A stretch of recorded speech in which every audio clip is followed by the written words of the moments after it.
tiga atau empat legislator ya, yang rumahnya mau dijarah. Sebelum dijarah, beberapa jam sebelumnya udah viral bakal dijarah. Bakar rumah bendahara negara Sri Mulyadi juga sudah viral. Tapi kok nggak ada satupun aparat di tempat. Nah, demo kemarin itu settingan. Tahu nggak kenapa? Sini. Gue cerita opini gue gitu ya. Pertama nih, kita ngomong dari segi jarahan gitu kan. Kalian pernah kebayang nggak sih dari 3 orang itu, misalnya Eko Patrio, dari Ahmad Syaroni, sama ada yang satu lagi Uya Kuya gitu kan. Kenapa dari 3 orang yang dijarah ini, itu rumahnya tuh kayak ya udah kosong aja gitu loh. Kayak nggak ada penghuni gitu kan. Pertama, itu udah janggal banget gitu loh. Kayak supirnya, ART-nya itu nggak ada gitu kan. Dan keamanan di sana itu ya dibebasin aja gitu. Jadi siapapun yang mau masuk udah lowong aja gitu loh. Saya bilang anggota DPR RI 1 bulan 1 miliar juga boleh gajinya. Tapi semua pengeluaran lu dibuka, kasih rakyat lihat mana pantas nggak pantas. Lu berani buka nggak?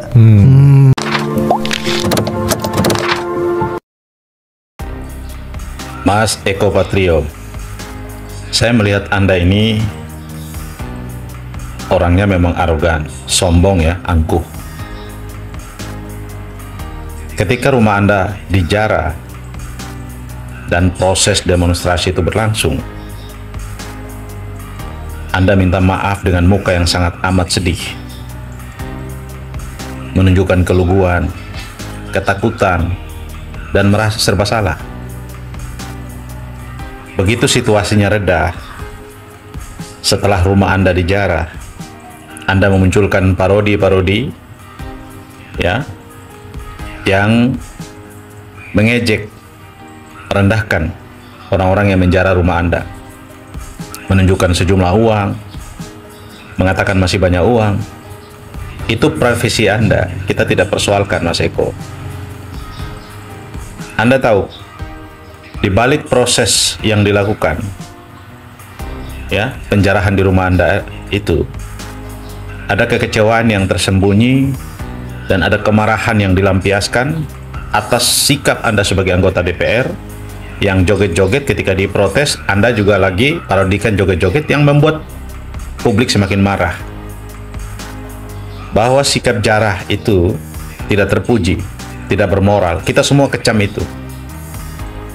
Tetapi ketika setelah itu Anda menunjukkan parodi-parodi yang menyinggung, bahkan menyindir, dan bahkan mengolok-olok, itu menunjukkan Anda tidak belajar. Anda tidak belajar dari pengalaman. Anda memang orang sukses, ya, tetapi belum tentu akhlak, moral semua di balik itu menjadi jaminan. Belum tentu. Karena kalau orang baik itu, ketika dia mendapati sebuah musibah, dia akan belajar mengambil hikmahnya. Anda setelah dapat musibah, Anda rendahkan orang-orang itu. Anda parodikan hal-hal yang ya seolah-olah mengejek-ngejek netizen, mengejek-ngejek orang yang menjarah rumah Anda. Ingat, Anda masih anggota DPR. Anda masih anggota DPR. Ya. Anda itu baru dinonaktifkan, bukan dipecat, bukan diberhentikan.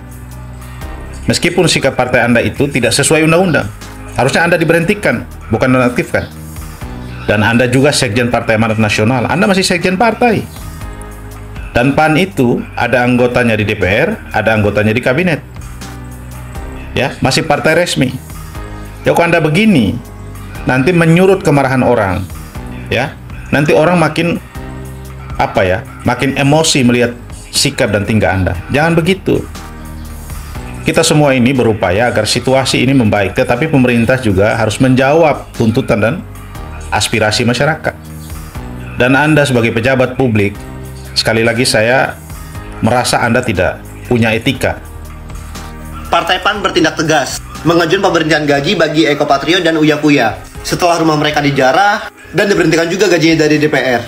Dari berpuluh-puluh tahun yang lalu, kita sebagai warga sering bersuara atas tindakan pejabat yang semena-mena dengan rakyat. Mereka hidup dengan kemewahan, dengan gaji yang mencapai ratusan juta, dan kita sebagai rakyat dicekik atas besarnya pajak.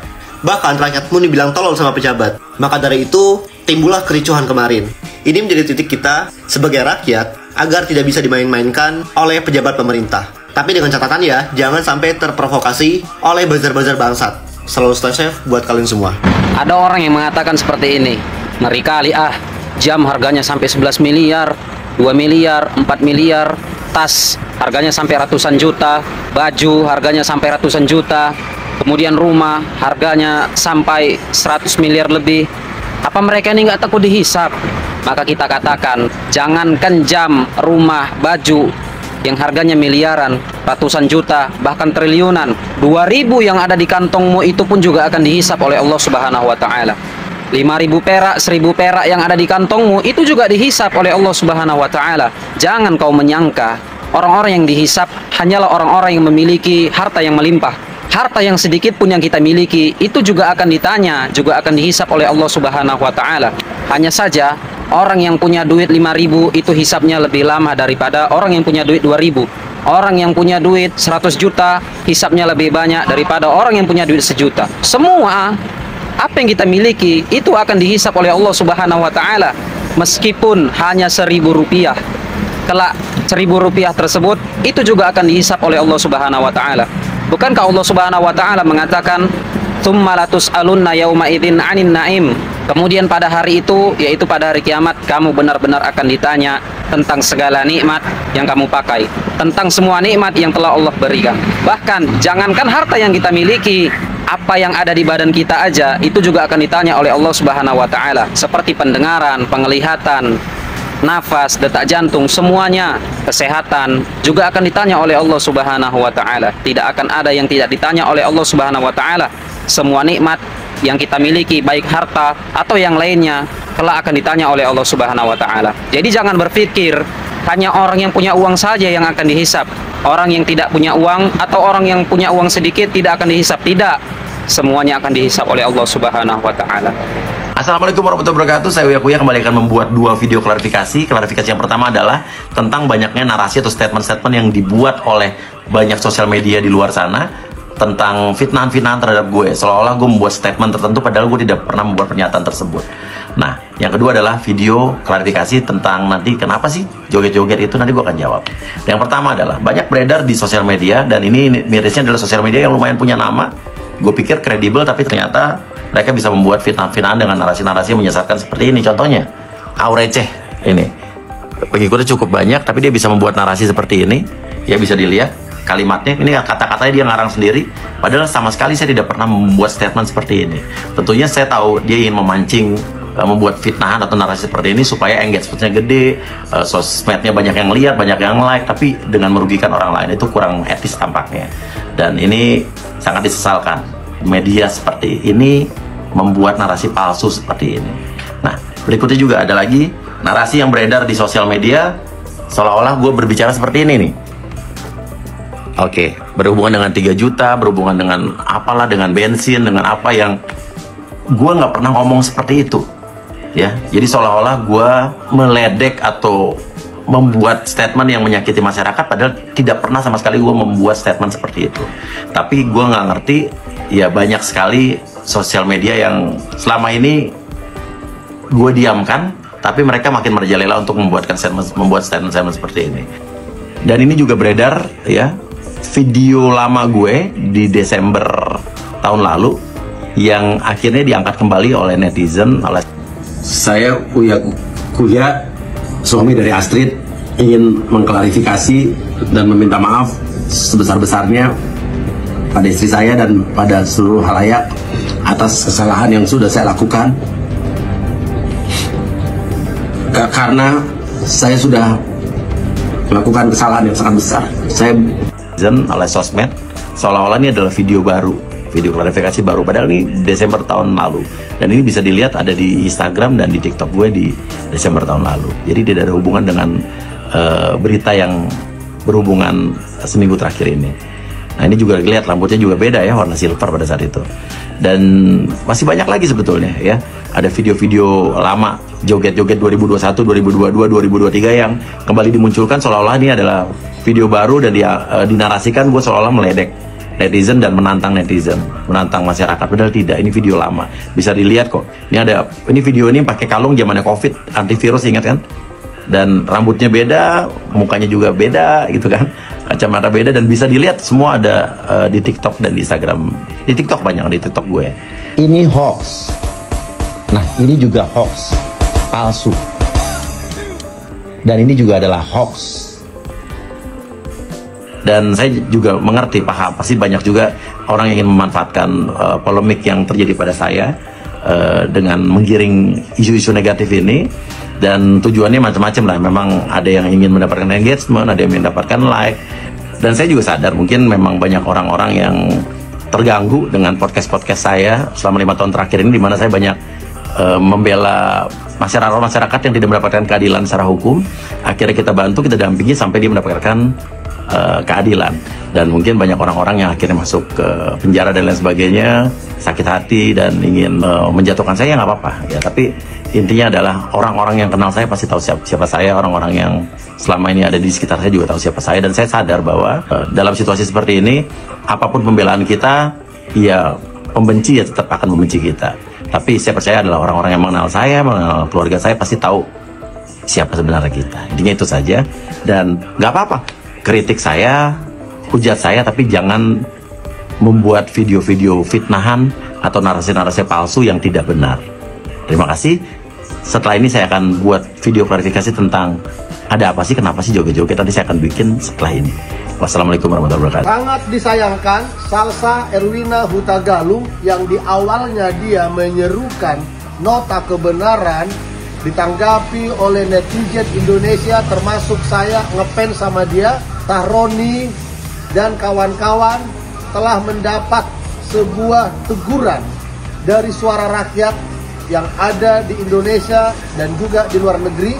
Salsa Erwina Huta Galung, diaspora Indonesia dari negara Denmark, menyuarakan kebenaran. Kita semua salut. Di belakangan ini Salsa Erwina Huta Galung ternyata dibalik ucapan-ucapannya sampai terakhir dianggap dia kebijakannya Prabowo menaikkan pangkat bagi mereka aparat kepolisian, Brimob Polri yang bertugas di lapangan, yang menghadapi perusuh-perusuh, pendemo yang jujur, pendemo yang punya niat untuk perubahan negeri, ditunggangi oleh perusuh provokator. Disitulah terlihat bahwa Salsa tidaklah seperti Salsa yang di awal, tapi Salsa Erwina Huta Galung diduga dalam daripada otak kebencian kepada pemerintah. Apalagi dia ada di Denmark. Denmark adalah negara NATO, dan NATO itu tidaklah sinkron dengan Indonesia, sebab Indonesia memang non-blok, berarti kita benci Amerika.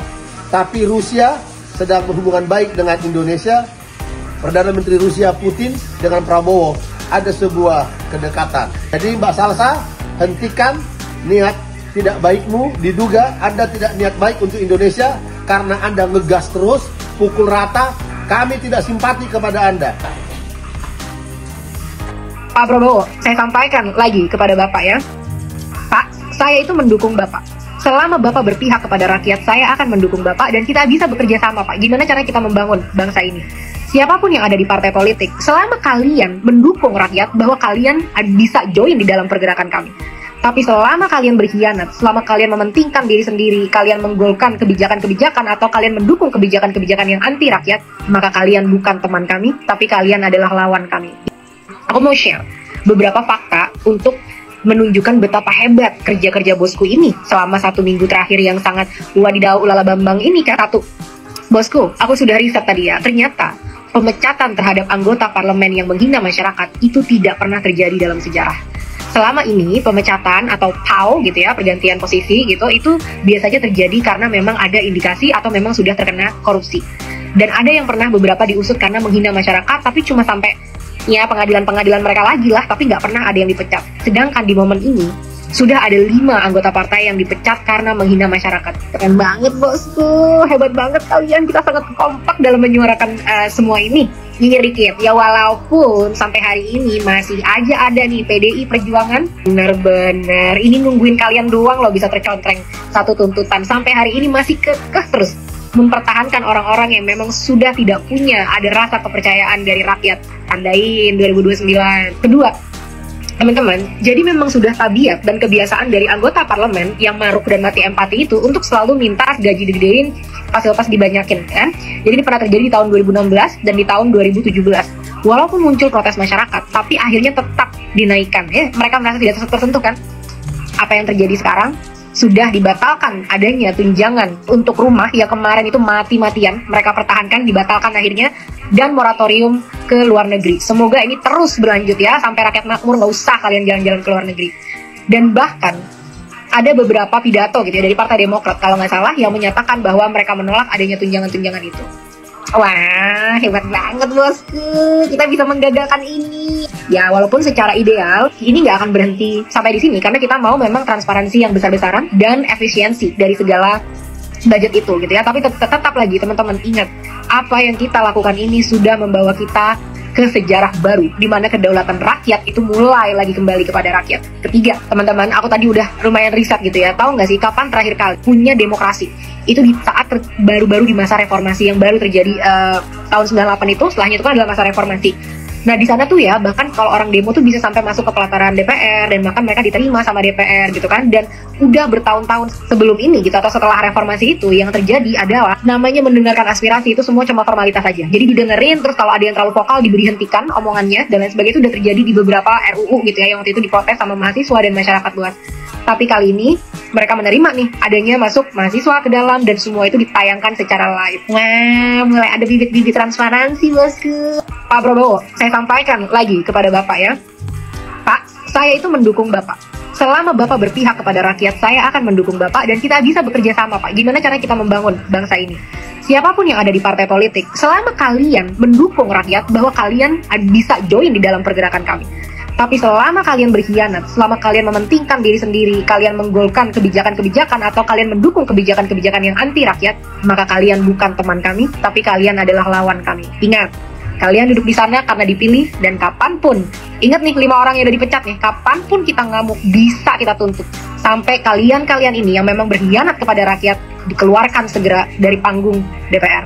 Teman-teman, kalau sampai ada apa-apa yang terjadi kepada aku titipkan kepada kalian segala perjuangan-perjuangan untuk benar-benar membangun bangsa kita sampai bisa menjadi bangsa yang maju sesuai dengan potensi yang kita miliki. Dan kalau benar itu terjadi, kalian gak usah khawatir, karena aku akan merasa sangat bangga dengan diriku karena aku berhasil sampai akhir nafasku mempertahankan moral-moral dan prinsip dalam hidupku, yaitu kejujuran dan juga akuntabilitas. Dan bahkan saat ini aku bangga banget bisa ikut menyuarakan keresahan-keresahan yang ada di hati kalian, dan aku diberikan kesempatan karena mungkin aku tidak ada di sana untuk bisa menyampaikan suara itu.